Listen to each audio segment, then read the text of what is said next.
Bonjour, que les bénédictions soient. Nous sommes donc à la troisième vidéo sur la PMA ou procréation médicalement assistée et la métaphysique, sa position. Si entre-temps on pouvait parler de position d'une science métaphysique qui est le fondement de toutes les sciences, je ne pense pas. Mais je pense qu'avec la métaphysique, on peut clarifier fondamentalement les choses. Donc, dans les vidéos précédentes, je pense que nous avons suffisamment évolué pour vous permettre d'appréhender un certain nombre de concepts et leur compréhension véritable. Et nous allons, dans cette vidéo, justement, aborder la question vraiment de la PMA et de la métaphysique. Donc, si tout ce qui a été dit a été compris, vous saisissez alors l'information selon laquelle la procréation médicalement assistée doit être.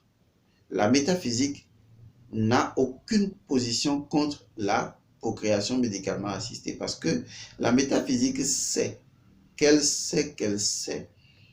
que l'homme atteindra des dimensions illimitées de technologie car les technologies sont les seules répliques de l'illusion du monde dans lequel nous sommes.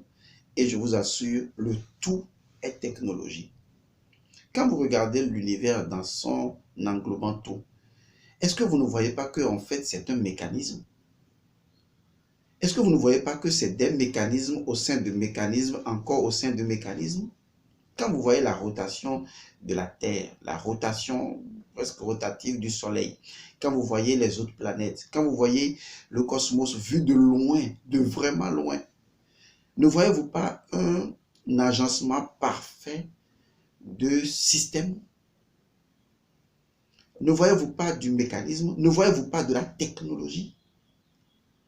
Le tout est technologie. Le tout est technico-technologie. Dieu est pure technologie. Les Égyptiens avaient compris cela. Et c'est ce qui leur a permis de créer des civilisations, d'élaborer des équations et de laisser aux populations la croyance en des dieux, Osiris, Atou et tout ça. Ils savaient que, au fait, à un niveau émotionnel, c'était vrai, toutes ces réalités-là. Et qu'on pouvait s'unifier à ces dimensions invisibles-là de façon sensible, intérieure. Mais ils savaient également que le tout est mathématique, le tout est géométrie, le tout est technologie, parce que le tout est mécanisme. Et c'est ça qu'il faut donc saisir. C'est ce qui va permettre à l'Africain, excusez-moi le mot méchant, à l'Africain bête, de se réveiller et de savoir que les religions ne lui apporteront rien du tout. Les adorations ne lui apporteront rien. La véritable adoration, c'est d'utiliser son intelligence pour saisir l'équation de la vie. Et l'équation de la vie est pure technologie. On peut saisir l'équation de la vie. On peut traduire la vie en équation. On peut traduire la vie en formule. Parce que la vie est le tout. Et le tout est le tout du tout du tout. Donc, est également mathématique, est également géométrie, est également philosophie. Quelle est la dimension mathématique de Dieu que vous saisissez? Nada, commis. Vous ne saisissez rien. Tout ce que vous saisissez aujourd'hui, c'est de mourir et d'aller dans un paradis. Et ça, c'est la façon la plus bête de vivre. La façon la plus intelligente, c'est de saisir l'équation de la vie. C'est de considérer toute la vie, toute l'existence, l'englobement, tout, comme étant une technologie, comme étant un mécanisme vivant dont, avec intelligence, vous devez saisir les formules, les éléments, les formules équationnelles qui permettront de reproduire le mécanisme, d'agir sur le mécanisme et de travailler de concert avec le mécanisme. C'est ça, adorer Dieu. Le scientifique adore Dieu. Mais oui, c'est ce que vous ne savez pas. Vous pensez que adorer Dieu, c'est ah oui, Dieu, ou réciter des mantras à longueur de journée? Non, ça, ce n'est qu'une façon de le faire. Mais chercher des solutions, chercher des équations, chercher, comme le dit Einstein, dites-moi la pensée de Dieu et tout le reste est futile. Cherchez la pensée divine, cherchez à saisir l'équation de la vie. C'est ça, adorer Dieu. Sinon, pourquoi conduisez-vous aujourd'hui des voitures? Est-ce Dieu qui l'a créé? Et pourtant, je vous assure, le mécanisme de la voiture est Dieu. Le mécanisme de l'avion est Dieu. Parce que il a fallu réfléchir, trouver la formule qui préexiste déjà dans le mécanisme de la nature pour reproduire cela sous forme de voiture de déplacement. L'homme n'a pas inventé le déplacement. Il existe une infinité de déplacements. Les tortues ont le déplacement, tel animal a son déplacement. L'homme étudie. Et tous ces déplacements-là ont des formules, ont des équations, sont des technologies dont nous devons saisir, que déjà d'autres races ont saisi, sur d'autres planètes, dans d'autres univers. Et nous regardent ici comme des barbares, en train de créer encore des statuettes magiques, comme des personnes croyant à des forces, à des illusions, que seul notre esprit produit. Alors que nous devons devenir de plus en plus pragmatiques, en sachant que Dieu est pure technologie. Et ça, vous le découvrirez dans mon prochain livre, qui est intitulé « J'ai craqué le code de l'amour ». Alors, sans aller plus loin dans cette digression-là, donc, la PMA n'est qu'une ébauche de technologies, des technologies à venir, et ne sont en rien contradictoires à la vie. Il n'y a aucune technologie qui est contradictoire à la vie. Il n'y en a pas. Donc la PMA s'inscrit parfaitement dans la compréhension métaphysique de l'esprit transcendant de l'homme qui est né pour créer à la mesure de ce qu'il est. Et ça, vous ne pouvez rien. Vous tenterez de l'empêcher, mais ça n'arrivera pas. Vos rêves de fin du monde n'arriveront pas parce que même dans 1 million d'années, le monde ne s'arrêtera pas. Le monde subira des transformations. De nouveaux êtres apparaîtront. D'ailleurs, même notre forme actuelle n'a pas toujours été telle que nous la voyons aujourd'hui. Nous avons évolué, nous nous sommes transformés parce que c'est notre conscience qui crée des formes. Et au fur et à mesure que nous allons évoluer avec les siècles à venir, l'homme va changer. Et ne soyez pas étonnés que demain, les hommes aient des oreilles longues ou des yeux plus exorbités que ce que nous avons aujourd'hui, ou des lèvres plus disparates, ou que des formes apparaissent. Car les formes sont proportionnelles aux consciences qui les animent. Je reviens encore pour dire que c'est la conscience qui crée des formes. Et ça, c'est métaphysique. Donc, au fur et à mesure que vous pensez que la Terre est en danger, au fur et à mesure, l'intelligence vivante de la Terre produit les espèces qui feront que seuls ceux qui pourront vivre sur de nouvelles terres vivront. Et ça ne changera rien du tout, car la Terre vivra encore très longtemps. Il y a 4 milliards d'années, les choses ont commencé selon la science, même si nous estimons que c'est plus que ça. Même si on parle de ce principe il y a 4 milliards d'années ou 5 milliards d'années, ça veut dire qu'en réalité, nous ne sommes même pas encore à la moitié du chemin. Si nous devons dire qu'il y aura encore 4 milliards d'années à partir de l'apparition de l'homme. En fait, je ne vais pas rentrer dans cette forme de raisonnement et de logique, mais ce qui m'intéresse, c'est de vous dire d'abord que la PMA est tout à fait normale. Sur le plan métaphysique, nous n'avons aucun problème avec les technologies parce que ça fait partie de la technologie du tout. Ça fait partie de l'évolution de l'intelligence de l'esprit humain transcendant qui cherche à se dépasser, qui cherche à recréer la vie. Je suis émerveillé lorsqu'aujourd'hui on peut placer des prothèses aux gens. Je suis émerveillé que des personnes médicalement soient assistées sur des plans technologiques. Parce que c'est également ça qui aide à la vie. C'est également ça qui permet d'accompagner la vie. Le cultivateur ne sème pas seulement le maïs, il entretient le maïs. Et aujourd'hui, on peut faire pousser, disons, des cultures hors saison. Mais pourquoi on n'attend pas que ce soit leur saison? On les fait pousser hors saison. Il ne faut pas raisonner comme si on doit être soumis à la nature. Oui, d'accord, je vais vous expliquer encore à ce niveau avant d'aller en profondeur. Il y a deux natures, du moins pour votre niveau de compréhension, il y a deux natures. Il y a la nature telle que vous l'appréhendez, il y a la nature secrète. C'est-à-dire, il y a la nature profonde, la loi, la nature en tant que loi, qui produit la nature en tant que fait, en tant qu'élément factuel. Je vais vous donner un exemple assez drôle. Un jour, un Africain dit que les Européens ont fabriqué des avions dont les ailes sont figées et que c'est contraire à la nature. C'est comme il y a encore quelques siècles, des gens disaient que l'homme ne pouvait pas voler parce que s'il pouvait voler, Dieu lui aurait fabriqué des ailes.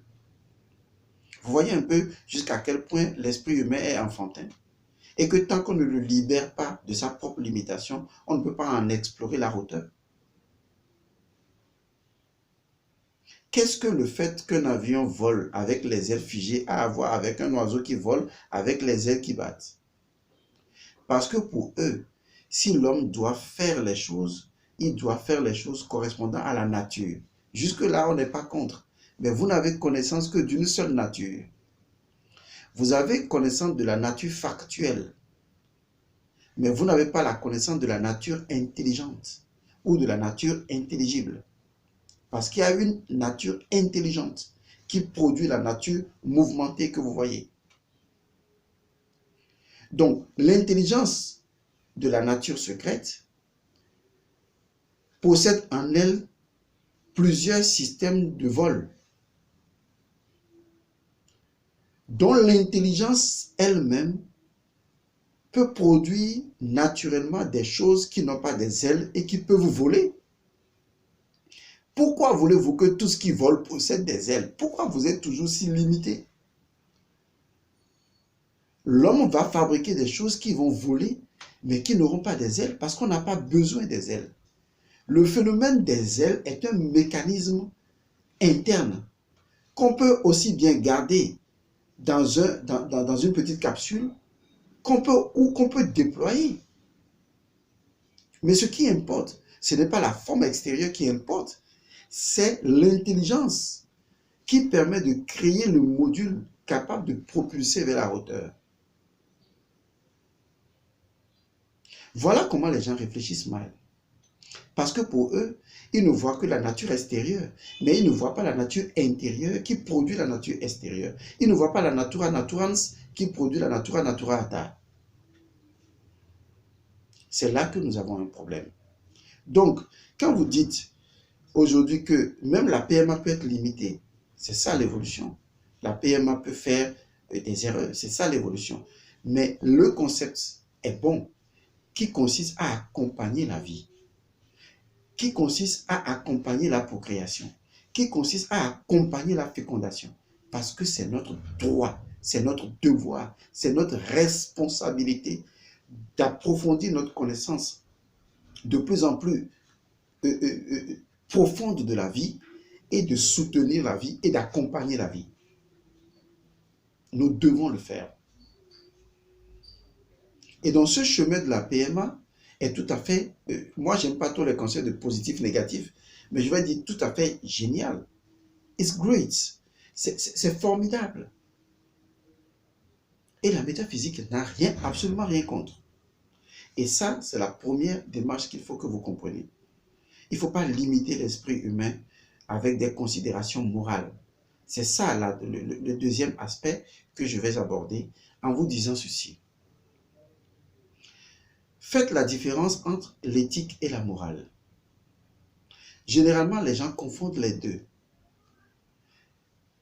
La morale, c'est justement un ensemble de valeurs que nous avons parce que c'est sur cet ensemble de valeurs que nous avons fonctionné selon notre compréhension du monde à un moment donné. Et c'est d'ailleurs pourquoi la morale peut être individuelle, c'est d'ailleurs pourquoi la morale peut être collective, la morale peut être civilisationnelle, la morale peut être sociétale, la morale peut être culturelle. Est-ce que vous voyez? Et la morale diffère d'une région à une autre. Je vous assure qu'aujourd'hui, dans certains pays, il y a des femmes, il y a une femme qui peut se marier à 2 ou à 3 hommes. Tout comme dans d'autres cultures, il est tout à fait normal d'avoir un homme qui épouse plusieurs femmes. Salomon en a eu plusieurs, ça ne l'a pas coupé de sa conception de Dieu. Nous connaissons un peu la vie décapée de David. Et pourtant, bon, on en a fait ce qu'on en a fait. Pourquoi les hommes veulent toujours entrer dans les jugements, au lieu de voir une infinité de possibilités et de créer l'éthique qui va avec cette infinité de possibilités-là? Donc, je vous assure que le problème, s'il n'y a pas de problème, la problématique doit être perçue plutôt dans une différence entre l'éthique et la morale. Donc, aujourd'hui, il est vrai que suivant ma morale religieuse, si j'étais chrétien, ma morale musulmane ou ma morale traditionnelle, je peux être opposé à la PMA. Parce que j'estime que de l'éducation dont je suis issu, on ne touche pas à la vie, c'est la nature qui a fait son truc, c'est le karma, c'est Dieu qui a inventé, qui a voulu que ce soit comme ça. Et je donne souvent l'exemple en disant, mais si Dieu a voulu que tu sois pauvre et que tu marches sur 8 km, pourquoi tu vas arrêter quelqu'un qui est en train de rouler en voiture pour qu'il te transporte? Il fallait aller à pied. Non, arrêtez. Parce que supérieur à ces lois du karma dont vous ne maîtrisez pas vraiment les configurations, il y a l'amour qui permet et qui nous unifie et qui permet à ce que chacun puisse être un chemin pour l'autre, que chacun soit une possibilité pour l'autre. De telle sorte que autant nous avons une infinité de possibilités en nous, autant chacun constitue une infinité de possibilités pour chaque individu. Nous sommes des ouvertures, des opportunités les uns pour les autres. Il faut pouvoir le réaliser et nos déblocages. Nous sommes là pour nous aimer. Nous ne sommes pas là pour nous juger. Arrêtez ça. Et vous avez créé des civilisations fondées sur le jugement, sur la peur, sur la haine, au lieu de créer des civilisations sur l'amour. Et donc, la morale peut être choquée lorsqu'une technologie sort. Et là, je suis d'accord. Il fallait prévenir la technologie. Il fallait voir d'abord les dimensions morales de la technologie. Science sans conscience n'est que ruine de l'âme, dit-on. Et donc, trouver cette solution-là, on ne la trouvera pas dans la morale. C'est comme quelqu'un qui est en train de se faire avaler par les sables mouvants et qui fait l'effort de s'en sortir tout seul. Il faut aller maintenant au niveau de l'éthique. L'éthique, justement, ce sont des réflexions sur les motivations de l'agir. Ce qui fait que nous reconnaissons que nous sommes dans une société dynamique. Une société en pleine expansion, en pleine évolution. Une société qui collabore avec d'autres sociétés, qui fait dans l'échange culturel et par conséquent, les choses évoluent. Et donc, on ne peut pas être figé dans la morale. On ne peut pas être sur une morale. Et la société aujourd'hui, elle est tellement diversifiée. Les concepts de couple sont diversifiés. Et ça fait partie de nous. Ça fait partie de ce que chacun sent qu'il lui convient d'être et de vivre. Mais voilà que nous sommes une société. Nous sommes une civilisation. Nous sommes des êtres vivants ensemble. Parce que si on vous laissait seul dans cet univers-là, même avec beaucoup d'alimentation, beaucoup de nourriture, beaucoup d'avions, beaucoup de voitures, avec assez de carburant, et que vous êtes le seul sur la planète Terre, il n'y a même pas des êtres vivants, animaux et rien, mais vous êtes seul sur la planète Terre et vous avez tout à votre disposition, mais vous allez mourir. Vous allez tout simplement mourir. Donc, la morale n'intervient que parce que nous avons besoin de faire des réflexions sur les motivations de l'agir.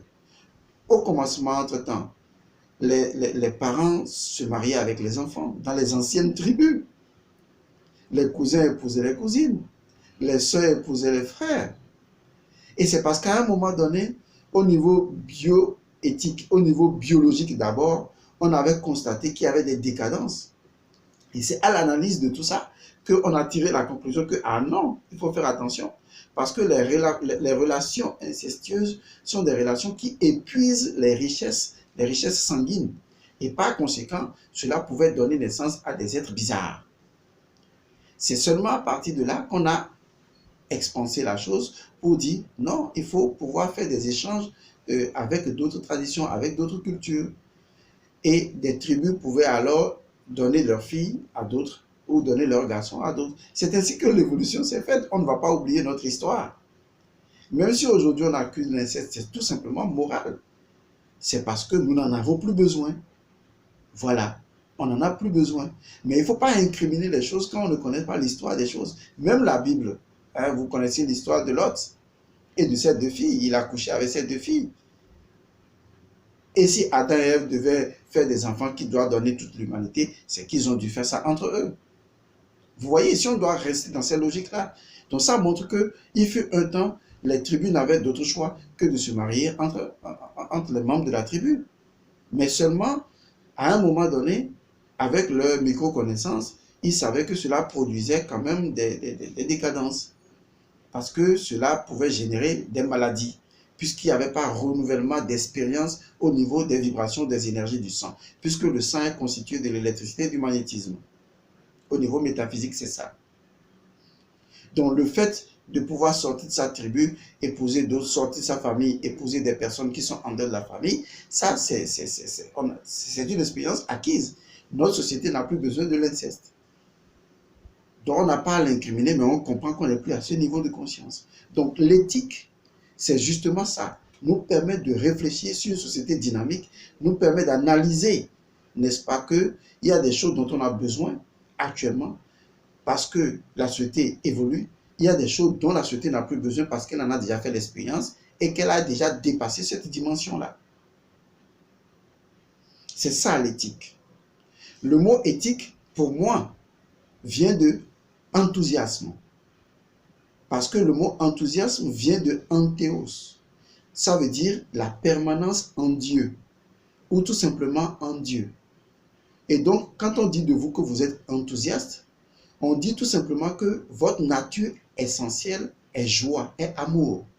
Parce que vous n'êtes jamais en dehors de Dieu, nous sommes toujours en Dieu. Puisque le tout ne peut pas être en dehors du tout et aucun élément du tout ne peut être en dehors du tout parce que le tout est tout et chaque élément est le tout du tout. Donc notre nature intrinsèque, c'est l'enthousiasme. Nous sommes des êtres anthéos, nous sommes des êtres en Dieu.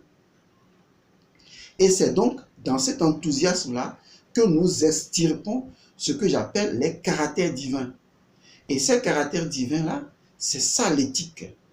C'est ce que j'énonçais dans une autre vidéo en disant que nous possédons en nous, au plus profond de notre conscience unifiée, nous tous, nous savons ce qui est fondamentalement amour.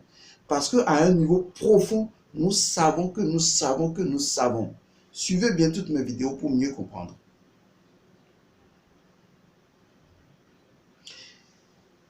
Et lorsque nous avons une nouvelle technologie comme la PMA, il ne faut pas discuter autour. Il faut tout simplement aller voir, est-ce qu'au niveau éthique, notre civilisation aujourd'hui en a besoin? Et au niveau éthique, oui, nous en avons besoin. Parce que nous-mêmes, nous avons tellement créé de décadence que nous sommes obligés de créer des substituts ou des technologies pouvant nous aider à accompagner le processus de vie pour que la vie soit équilibrée. Donc l'éthique doit accompagner la PMA. La PMA n'a aucun problème. C'est au niveau éthique. Maintenant, au niveau éthique, qu'est-ce qui, est-ce que je vais dire permis? Je ne vais pas dire permis. Qu'est-ce qui, au niveau métaphysique, peut être appréhendé dans l'éthique de la PMA? C'est ça l'élément profond. Et ça, c'est très facile à comprendre. Je vous explique. Au niveau de la métaphysique, nous savons une chose. Nous avons besoin de l'électricité et du magnétisme, du flux et du reflux. C'est ce dont nous sommes constitués. Au niveau biologique,